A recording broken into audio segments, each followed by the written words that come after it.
ثم يوم القيامة يخزيهم ويقول أين شركائي الذين كنتم। কিছু সংখ্যক মানুষের তেলাওয়াতের দ্বারা যখন তেলাওয়াত শুরু হয় কোরআনে কারিমের তেলাওয়াতের দ্বারা তাদের ঈমান বৃদ্ধি হতে থাকে। আমাদের প্রথম প্রতিযোগী ঢাকা উত্তরের বন্ধু আব্দুর রহমান বিন নূর। আসসালামু আলাইকুম ওয়া রাহমাতুল্লাহি ওয়া বারাকাতুহু। ওয়া আলাইকুম আসসালাম ওয়া রাহমাতুল্লাহি ওয়া বারাকাতুহু। আব্দুর রহমান বিন নূর এবং আজকের এই পর্বের সকল প্রতিযোগীদেরকে বলছি, আজকের প্রশ্নের ধরন হবে আমরা দুইটা প্রশ্ন করব, প্রত্যেককে দুইটা প্রশ্ন। একটা প্রশ্ন হবে তেলাওয়াত করবে, আরেকটি প্রশ্ন হবে একটি আয়াত বলবো, সেই আয়াতটি কোন সূরাতে আছে বলতে হবে। কি কইছি কথা বুঝা আসছে? জি। সবাই জেনে রাখো। আউযু বিল্লাহি মিনাশ শাইতানির রাজীম। বিসমিল্লাহির রহমানির রহিম। ثم يوم القيامة يخزيهم ويقول أين شركائي الذين كنتم تشاقون فيهم. أعوذ بالله من الشيطان الرجيم. بسم الله الرحمن الرحيم. ثم يوم القيامة يخزيهم ويقول أين شركائي الذين كنتم ويقول أين شركائي الذين كنتم تشاقون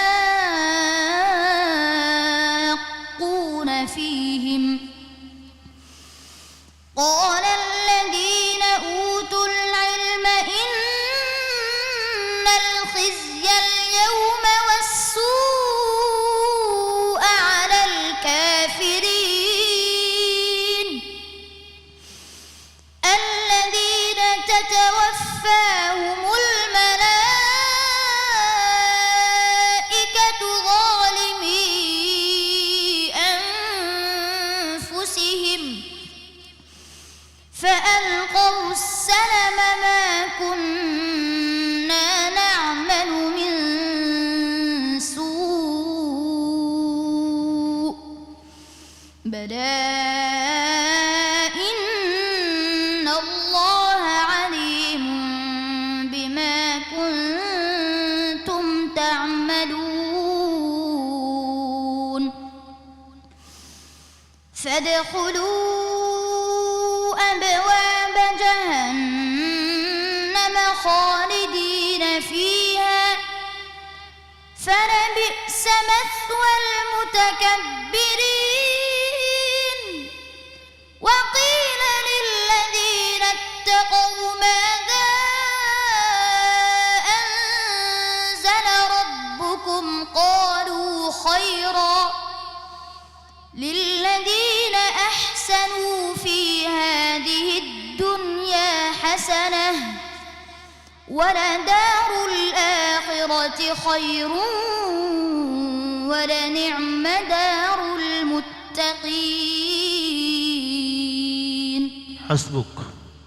أعوذ بالله من الشيطان الرجيم.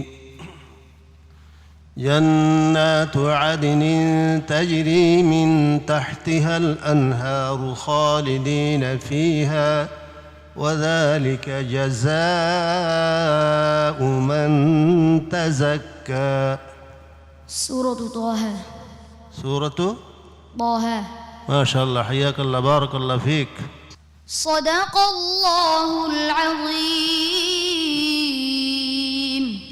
মাশা আল্লাহ। আব্দুর রহমান বিন নূর, তুমি প্রত্যেক পর্বের মতোই এই ফাইনাল রাউন্ডেও তুমি তোমার কোরআন তেলাওয়াতের নূর ছড়িয়ে দিয়েছো।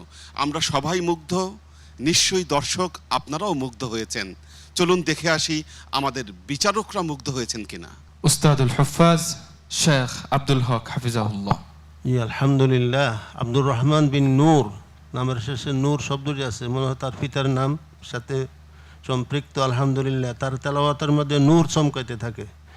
হ্যাঁ, আল্লাহ পাক ইরশাদ করছেন, যাদাতহুম ঈমানা ওয়া আলা রাব্বিহিম ইয়াতাওয়াক্কালুন। কিছু সংখ্যক মানুষের তেলাওয়াতের দ্বারা, যখন তেলাওয়াত শুরু হয় কোরআনে কারিমের তেলাওয়াতের দ্বারা, তাদের ঈমান বৃদ্ধি হতে থাকে, ঈমান বাড়তে থাকে। সেই তেলাওয়াতের আসর এরকম হয় যে যারা আল্লাহ যাদেরকে তৌফিক দিয়েছেন তাদের তেলাওয়াতের দ্বারা মুমিনের ঈমান বাড়তে থাকে। তো আল্লাহ তাআলা আব্দুর রহমান বিন নূরকে আল্লাহ তাআলা কোরআনে কারিমের আমেলে কোরআন হিসাবে, আলেমে হক্কান হিসাবে আল্লাহ তাআলা কবুল মঞ্জুর করেন, আমিন। আব্দুর রহমান বিন নূর, আল্লাহ তোমাকে অসাধারণ প্রতিভা দান করেছেন। তুমি এই প্রতিভাকে কাজে লাগিয়ে উত্তর সামনে এগিয়ে যাও। তোমার জন্য এই শুভকামনা রইল।